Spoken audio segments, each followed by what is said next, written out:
Agrigento recupera 2 posti dal 105° al 103°, il risultato della 27ª edizione dell'indagine annuale sulla qualità della vita 2025, realizzata da Italia Oggi e Ital Communication in collaborazione con l'Università Sapienza di Roma, una classifica che per quanto riguarda podio e coda non ha rispetto a quella del 2024 nessun stravolgimento, si vive meglio a Milano, peggio a Caltanissetta. Agrigento, capitale della cultura 2025, ha fatto registrare un leggero miglioramento, guadagnando un gradino per quanto riguarda l'istruzione, al 97° posto della classifica. Perde però 3 posizioni, piazzandosi al 75° posto per l'ambiente, e al 105° posto, perdendo 6 posizioni sul fronte lavoro, ma recupera 18 posti ed è al 74° posto per popolazione. Invariato il 105° posto per il reddito per quanto riguarda l'indicatore salute, Agrigento è al 103° posto e perde 2 posizioni. È al 93° gradino per la sicurezza, perdendo ben 7 posizioni, collocando al 100° posto per il turismo. Lo studio sulla qualità della vita 2025 si articola in 9 dimensioni: affari, lavoro, ambiente, istruzione, formazione, popolazione, reati, sicurezza, reddito e ricchezza, sicurezza sociale, sistema salute, turismo, intrattenimento e cultura, che hanno permesso di indagare in maniera approfondita i molteplici aspetti relativi alla qualità della vita a livello locale.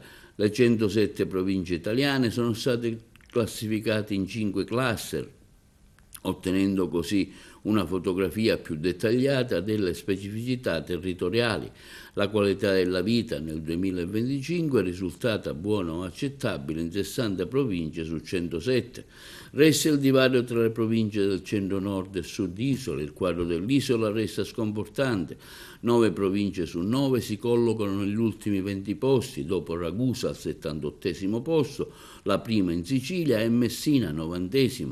La classifica prosegue con Trapani al 91° posto, Enna al 96°, Palermo al 99°, Catania al 100°, Siracusa al 102°, Agrigento 103 e Caltanissetta che chiude ancora una volta la graduatoria al 107° posto.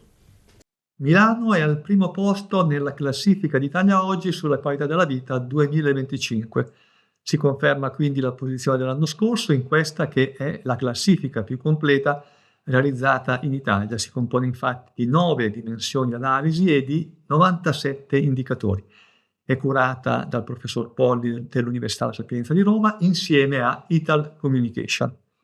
A seguire, dietro Milano, vengono Bolzano, anche questa è una conferma, Bologna che invece fa un passo avanti, Firenze e Monza e Brianza che invece fa 2 passi indietro rispetto all'anno scorso. Ultima in classifica Caltanissetta.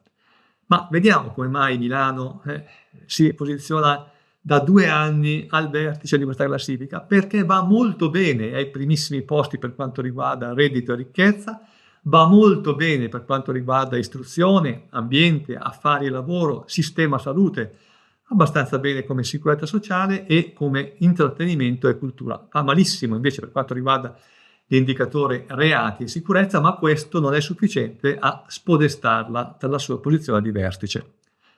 Le altre indicazioni che emergono dalla classifica di quest'anno sono una conferma che si è già vista negli anni passati, ma che viene ulteriormente confermata, della capacità di resilienza delle metropoli, soprattutto quelle del centro-nord, che dopo la pandemia sono riuscite a adeguarsi meglio alle emergenze che hanno caratterizzato un po' questi ultimi anni.